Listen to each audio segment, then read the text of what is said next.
खुलुमबाय आं मुनिन्द्र महिलारी नोंथांमोनखौ महिलारी wide angle चेनेलाव बरायबाय दिनैनि बे मोगा-मोगि आयदायाव आंजों लोगोआव दङ बर'नि जाखांफु कोरियोग्राफार लोगोसे माखासे बर' फिल्माव मेन रल लाबोनाय बिथाङानो जाबाय सोमावसार बसुमतारी बिथांनि माखासे मिन्थिफेरै खोथाखौ दिनै बे मोगा-मोगि आयदानि गेजेरजों मिन्थिहोगोन स' गिबियावनो फंबायखौ महिलारी वाइड एंगल चेनेलाव बरायग्रोना लानाय जाबाय बिथाङानो जाहैबाय सोमावसार बसुमतारी स' फंबायखौ गिबियावनो नोंथांनि आबुं सिनायथिखौ होनो आं खावलायग्रोबाय। खुलुमबाय गिबियावनो आंनि गोसो गोरबोनिफ्राय महिलारी वाइड एंगल चेनेलखौ बरायग्रोनाय जाबाय। बेजों लोगोसे गासै नायगिरिफोरखौबो आंनि गोसो गोरबोनिफ्राय खुलुमनायखौ जासिहरग्रोबाय। आंनि मुङा सोमावसार बसुमतारी आंनि जोनोम गामिया जाहैबाय हरिसिंगा 1 नं कक्लाबारि। स' फंबायखौ नोंथांनि न'खरनि बागै सुंद' बुंनो थाखाय आं खावलायबाय।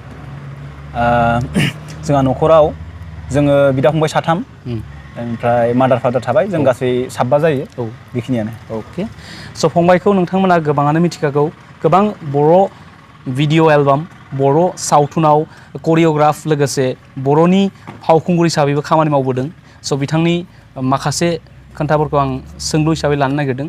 स' फंबाया गिबियावनो कोरियोग्राफार हिसाबै बा बर'नि भिडिअ' एलबामफोराव बा फिल्माव कोरियोग्राफ बा एक्टिं खालामबोनाया मालानिफ्राय जुरिजेनबोदोंमोन? आङो गिबियावनो 2005 निफ्राय बे जयफुल ब्रह्म होननाय सासे आदा बियो कोरियोग्राफारमोन। आं बिजों 5-6 बोसोर एसिस्टेन्ट मावग्रोदों। बेनि उनावसो आङो निजाहाय मोनसे बैसागो एलबाम कोरियोग्राफ खालामग्रोदोंमोन। बेनिफ्राय लासै लासै बिदिनो बांसिनै सिगाङाव मिउजिक भिडिअ बानायग्रोनाय जादोंमोन। बेनि उनाव लासैनो फिल्मावबो कोरियोग्राफ खालामबोदोंमोन। अके थ' नोंथांनि बे जार्नियाव बे नोंथांनि गोलाव केरियाराव दासिम नोंथांनि जा मिउजिक भिडिअ बा फिल्माव कोरियोग्राफ खालामबोनायाव नोंथाङा दासिम बान्था देरहानो हाबाय नामा? औ आङो 2016 आवहाय हायनामुलि दथि खोन्दोआव कोरियोग्राफ खालामदोंमोन। बेयावनो आं गिबि बेस्ट कोरियोग्राफार एवार्डखौ मोननो हादोंमोन। अके बेनि उनाव बावैसो सिगां जालांनाय जा हल टु गावनि बेवहायबो माबाफोर मोनदोंमोन नामा? थामथि जा एवार्ड प्रग्राम जालांबाय बेयावबो बेस्ट कोरियोग्राफार एवार्डखौनो मोननो हादोंमोन आं। बेयाव लोरगिदिङा सावथुननि बे पंकज लाहारि आदानि मुभियाव बेस्ट कोरियोग्राफार एवार्डखौ मोननो हादोंमोन। अके स' फंबाय नोंथाङा बर'नि जा भिडिअ' एलबाम बा बर'नि फिल्म बेवहाय मोनबैसेसो फिल्माव कोरियोग्राफ खालामबोखो दासान्दि? आङो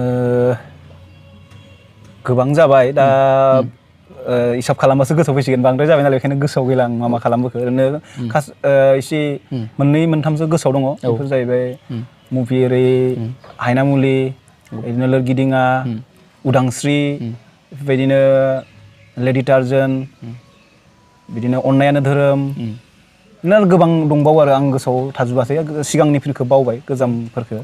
बेयो नोंथांनि माने कोरियोग्राफ खालामबोनाय फिल्म कोरियोग्राफ खालामबोनाय। ओमफ्राय एज ए एक्टर हिसाबै नोंथाङा मा मा फिल्माव रल लाबोखो? एक्टर हिसाबै आं गिबि एक्टिं खालामदोंमोन फानजारि होननाय मुभि सोमदोन बर'नि डिरेक्सनाव।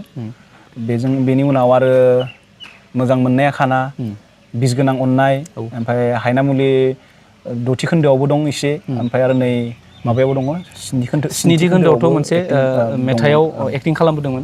बेवहाय बर'नि फावखुंग्रि जुलिजों ज' खालामबोदों। बेखौ गोबाङानो अनसायबोदों आंबो नायदों पार्सनेलि मोजां जादों।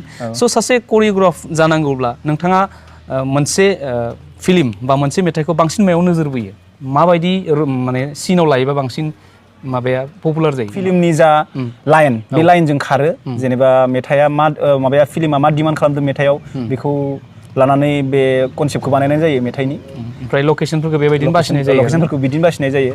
जेनेबा फिल्माव जिखिनिनिफ्राय जेनेबा मेथाइआ हाबगोन बेखिनि माबायाव जि डिमान्ड खालामदो बेखौ लानानै कनसेप्टखौ खालामनाय जायो लकेसनखौ बासिनाय जायो। अके स' नोंथांनि जा कोरियोग्राफ बा फिल्माव रल खालामबोबाय एक्टर हिसाबै बेनि अनगायै नोंथाङा पार्सनेलाव मा खालामबाय दं पार्सनेल जिउआव दासान्दि? औ आं दा जोंनि बे सिमलायावनो मोनसे साइनिं स्टार डान्स एकाडेमि होननाय स्कुल दं।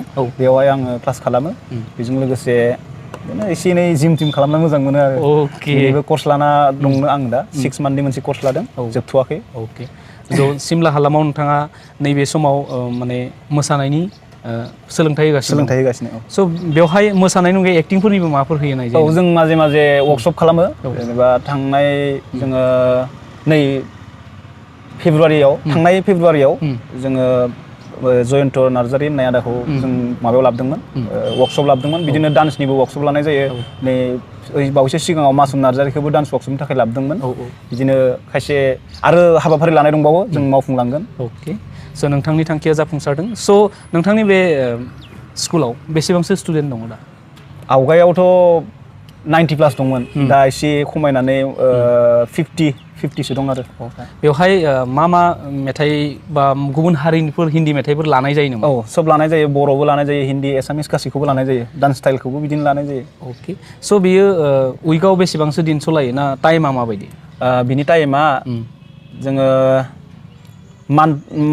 मास मोनसेयावहाय 8 दिनहाय फोरोंनाय जायो जेनेबा सेटारडे सानडे मोननै टाइम खालामनाय जायो स' बेवहाय एडमिसन लानांगौब्ला फोनांजाबनायनि राहाया कन्टेक्ट नाम्बारा जाहैबाय 8753995772 स' नोंथांमोना जुदि बिथांनि इनस्टिटिउटआव एडमिसन लानानै मोसानायनि सायाव बा ड्रामानि सायाव सोलोंथाइ लानो सानदोंब्ला थिखानाय बे नाम्बाराव नोंथांमोना कल खालामनो हागोन आरो बे नाम्बारखौ आङो भिडिअनि डेसक्रिपसननि सिङावबो होनाय जागोन नोंथांमोना बेवहाय फोनांजाबनो हागोन स' फंबाय करिय'ग्राफ बा नोंथाङा सासे एक्टर हिसाबै खामानि मावनायनि अनगायैबो नोंथाङा बेसेबांसो सोलोंथाइ लादों आङो डिग्रिया कमप्लिट जादों MA बो खालामदोंमोन नाथाय कमप्लिट खालामासै आं फाइनाल इयारखौ होजायासै अके स' करिय'ग्राफ खालामबोनायाव नोंथाङा जा जैपल ब्रह्म बिथांनि खोथा बुंदों बेनि अनगायैबो एक्सट्रा कर्सफोर लादोंमोन नामा बिदिहाय आं कर्स लायासै खायसे वर्कशपआव थांदोंमोन ओमफ्राय बांसिनै बे जयपुल आदाजोंनो जिखिनि सोलोंदों बेजोंनो बांसिनहाय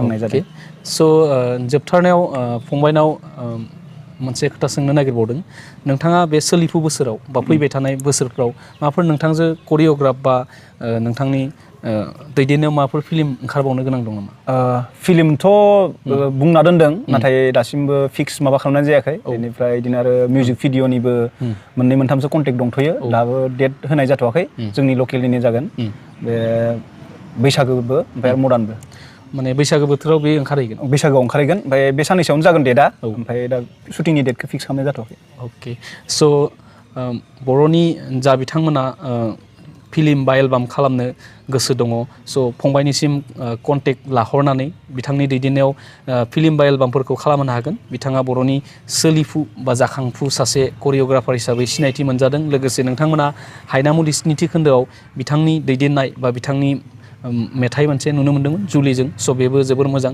स' फंबाया बर'नि जा सावथुन मुलुग बै आलायारन समनिफ्राय दासिमहालागै बेसेबांसो डेभेलप जादों होनना सानो दाथ' आलायारन समनिफ्राय गोबां डेभेलप जादों होनना बुंनो हायो आरो दा आरो मोजां मोजां प्रडिउसार फैबाय मोजां मोजां डिरेक्टर फैबाय मोजां मोजां करिय'ग्राफार फैबाय बहुद सोलायदोंखौनो बुंनांगोन अके स' जोंनि बर' सावथुन मुलुगा माने आलायारन समनिफ्राय दासिम नोंथांमोननि साननायाव जौगादों आरो गोबां जौगादों क्वालिटिबो जादों आरो नायगिरि जाबाय मानो होनब्ला नायनायनि थाखाय नैबे समाव जोंहा प्रजेक्टरनि सुबिदाजों गोबां फिल्मफोरखौ नायहोनो हाबाय स' दिनैनि बे मोगा मोगियाव नोंथाङा बेसेन गोसा समखौ होनायनि थाखाय रोजा रोजा साबायखर बावनायबो थाबाय लोगोसे फैबाय थानाय प्रजेक्टफोरा जा नोंथांनि एम बेफोर साक्सेसफुलि जाफुंथों बेखिनिखौ आसा थिनानै दिनै नोंथांजों मोगा मोगि लानाय आयदाखौ बेखिनियाव फोजोबनाय जाबाय गोजोन्थों